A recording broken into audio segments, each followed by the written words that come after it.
Ya son las 11:15. Momento de poner sobre la mesa el tema de este día.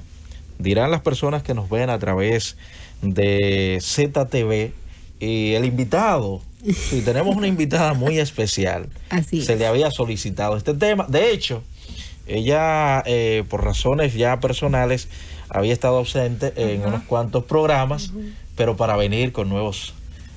con nuevas luces, ¿verdad? Así es. Y con este tema que tenemos para el día de hoy.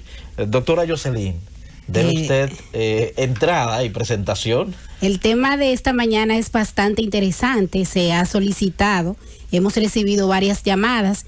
Es un tema de mucho interés porque a nivel mundial esta patología ocupa el tercer lugar como causa de muerte de tumores.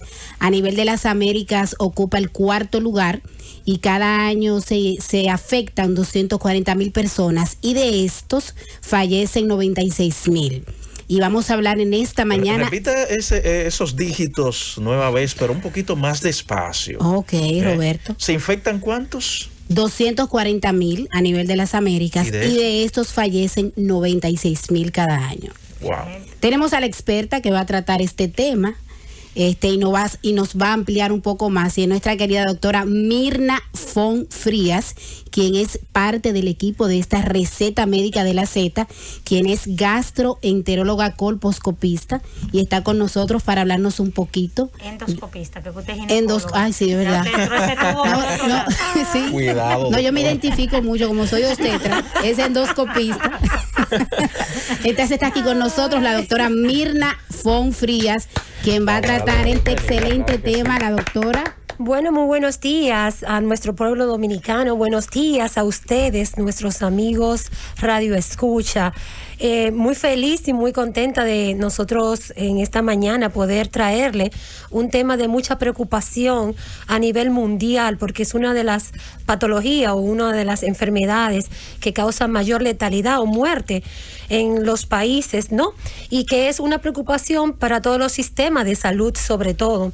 Estamos hablando del cáncer de colon, un cáncer que es una responsabilidad compartida. Cuando yo digo responsabilidad compartida, me refiero justamente a que tiene que ver con una responsabilidad de los gobernantes del sistema de salud, ¿no? Una responsabilidad de la población y una responsabilidad de los médicos, todos nosotros los médicos dominicanos y los médicos del mundo. Cuando hablo de lo que es la responsabilidad a nivel de los gobernantes, me refiero a esas políticas públicas que deben de existir justamente para hacer el tamizaje de lo que es el cáncer de colon, pero no solamente el tamizaje, sino la educación que debe de tener los pueblos o los países sobre esta enfermedad que azota a muchísimas personas. Y esto se hace justamente cuando se fortalece, mejor dicho, lo que es la promoción de la salud, la prevención de las enfermedades, que es uno de los temas de mucho que hacer en nuestro país y en muchos países de las Américas. Y cuando hablo del tema, cuando es responsabilidad de la población, cuando la población se educa en este tema y se organiza un tamizaje poblacional sobre lo que es la detección precoz del cáncer de colon, entonces la responsabilidad de la población es asistir a este llamado para tamizaje, y entonces es donde entra la parte de la población. Y cuando hablo de los médicos, la responsabilidad de los médicos es que nosotros los médicos en nuestra consulta, no importa cuál sea, debemos de en nuestra conversatorio con el paciente preguntar siempre a aquellos pacientes que tienen mayor de 50 años si se han hecho el estudio del colon, la evaluación del colon, y no solamente el colon, sino los varones de próstata, el examen de próstata, etcétera. Y aquellos pacientes que tienen una historia familiar, heredo familiar de cáncer de colon o pólipo, después de los 40 años, a partir de los 40, entonces dirigirlos para que ellos puedan ir a hacerse su evaluación del colon y evitar algo que... Señores, el cáncer de colon tiene esa letalidad, pero si lo detectas a tiempo, tiene un 90% de que no te causa el cáncer de colon. Entonces, de sobrevivencia. Vamos a digerirlo como compota, doctora. Sí. Vamos, sí, como sopita. Primero, exacto, sí. Quería yo explicarle a nuestra gente qué es el cáncer de colon, porque me imagino que todo el mundo, simple, doctora, simple, no y decirle a mis colegas que voy a hablar en unos temas llanos para que la gente pueda entender lo que voy a hablar. Miren, señor, el cáncer de colon no es más que el crecimiento de células malignas en el colon. Eso es el cáncer de colon. Y el colon, y doctora, este crecimiento de células malignas se producen por 3 razones importantísimas. Tiene una causa genética que tiene que ver en lo que es el cáncer de colon. Se ha visto relacionado a 4 genes importantes, que son el KRAS, que se ve en pacientes de raza negra, los pacientes descendientes afroamericanas, y se ha visto en ellos, sí, que tienen justamente este gen. Está el BRAF, que tiene que ver con pacientes o personas blancas. Está el P53, que es el guardián del genoma, como decimos, y está el APC, que es el más frecuente en los que son cáncer heredofamiliar. Entiéndase cómo es la enfermedad adenomatosa intestinal y también el síndrome de Lynch. Doctora, pero la gente oye de colon. Y es importante que sepan la población, porque la gente se pregunta, yo sé que tengo todo eso aquí adentro, dice mucha gente, ¿verdad? En el abdomen, en la barriga, pero ¿qué es el colon? ¿Y cuál es la función del colon? Claro, para que la gente sepa de qué estamos hablando. Miren, el colon es lo que queda al final del tubo digestivo. El tubo digestivo empieza aquí en la boca, esófago, estómago, intestino delgado y el colon.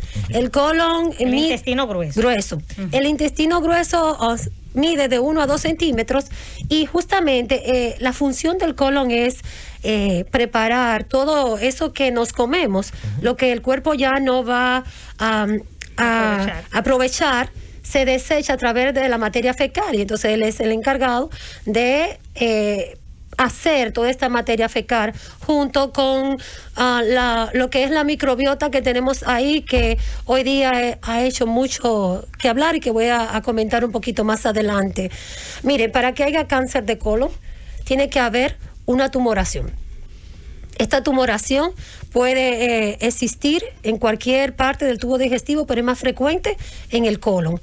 Esa tumoración, la gente, o sea, puede ser benigna o maligna. Benigna es que no tiene ninguna malignidad, y maligna cuando sí tiene el porcentaje de malignidad. Esas tumoraciones la llaman pólipos.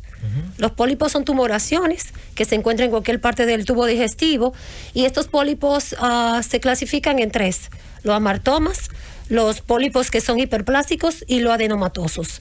Los amartomas y los pólipos hiperplásticos son benignos y los adenomatosos son malignos. Por eso que ustedes escuchan, tengo un cáncer de colon, tiene un pólipo adenomatoso, un pólipo maligno. Sí, doctora, pero muchas veces, y es algo que llama mucho la atención, la gente cuando se da cuenta que tiene cáncer de colon, ya es una etapa, muchas veces, muy tardía, terminal. ¿Hay alguna sintomatología que a mí como individuo me llame la atención y me lleve a ir a la consulta? O sea, ¿cuál es la sintomatología? Mira, lastimosamente, cuando el paciente presenta una sintomatología, ya porque el cáncer está en una etapa avanzada. Nosotros insistimos, y me gustó mucho una revisión que hice antes de venir acá, de la Organización Panamericana de la Salud, que hizo una revisión en el 2013, donde hablaba de un tamizaje poblacional, y ahí enmarca los países de las Américas, del Caribe. Aquí estuvimos viendo en esa revisión que nuestro país no tiene un tamizaje poblacional, está en no tiene. O sea, eso quiere decir un programa de prevención. Un programa de prevención para detección temprana de cáncer de colon. Y entonces ahí decía que en el 2013 teníamos 10.643.000 habitantes, de los cuales teníamos 2 millones ya por encima de los 50 años, que es donde más frecuentemente empieza a verse el cáncer de colon. Y de esto, y lo tengo aquí, el número de casos nuevos eran 987, y el número de casos de muerte eran 607. Para una incidencia 13, para una incidencia de cáncer de colon por 100.000 habitantes de 10,2, y una incidencia de muerte de mortalidad por 100.000 habitantes de 6, que o sea, es que alto. yo puedo tener, o sea, una persona, Dios me libre, una persona puede tener cáncer de colon y no tener ninguna sintomatología. Así es. Entonces, ¿qué debe hacer? Mire qué es lo que pasa. Prevenir. Para que los amigos nos puedan entender. El cáncer de colon, antes el tumor, o sea, el pólipo, todos los pólipos son benignos, ¿no? ¿Qué pasa?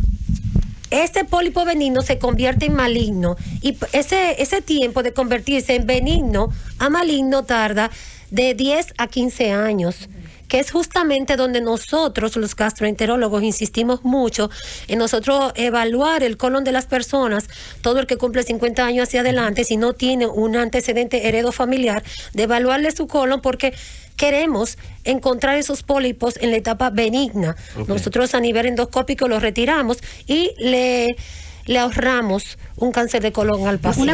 A propósito de lo que usted dice, o dijo hace un momentito, que ese tumor puede salir en diferentes lugares. ¿El tratamiento siempre es el mismo? No, todo depende. Todo depende porque el tratamiento va dirigido a la extirpación del tumor y cómo encuentres ese tumor y dónde lo encuentres. Por ejemplo, el cáncer que encontramos en el recto se trata diferente a la demás parte porque en la sensibilidad a la parte del recto es diferente y entonces aquí hay que dar muchas veces radioterapia antes de hacer cualquier otra intervención. Doctora, aparte de los factores hereditarios que influyen en el cáncer de colon, la alimentación, porque usted sabe que el ciudadano, hay muchos que son muy carnívoros, que solamente comen carne. ¿Cómo influye esto a nivel de lo que es esta patología? Cuando empecé hablando decía que las causas justamente que producen, ¿no?, estas células malignas en el colon, teníamos 3, ¿verdad? Nos quedamos en la hereditaria, que le describimos, está la parte nutricional y está la parte de inflamatoria. La parte nutricional influye muchísimo. Los pacientes que comen alto contenido de carnes rojas, sobre todo procesada, esta carne, señores, tiene un alto contenido de nitritos y nitrosamidas, que son sustancias cancerígenas. Entonces, nuestro organismo tiene lo que es las bacterias a nivel del colon. Toda esta comida que nosotros comemos procesada, sobre todo la carne roja, llega al intestino bien digerida, al colon ascendente, llega bien digerida en forma líquida, pasa a través de todo el colon y cuando llega a las bacterias del colon, yo lo voy a explicar a ustedes que hay bacterias buenas y bacterias malas para que puedan entender. Las bacterias buenas empiezan a limpiar todo esto y es como si hicieran una pelea con lo que nosotros le echáramos y con esta sustancia cancerígena.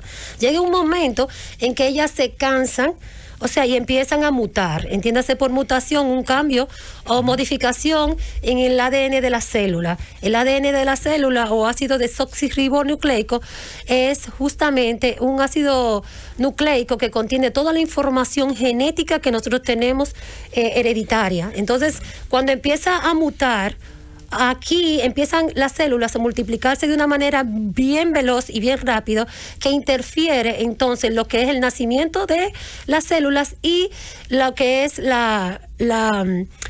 cuando muere la célula. La apoptosis celular. Entonces, aquí la apoptosis celular, como dice la doctora Jocelyn, es el mecanismo que usa nuestro organismo para él liberarse, quitarse todas las células malignas. Ok, mira, vamos ya a una pausa, doctora, pero ustedes a veces hablan del colon derecho y del colon izquierdo. Descendente y sigmoide. Ok, ¿a qué se refiere? ¿Y cómo uno puede distinguir esto de los sangrados? Si es una hemorroide o si es un posible cáncer de colon.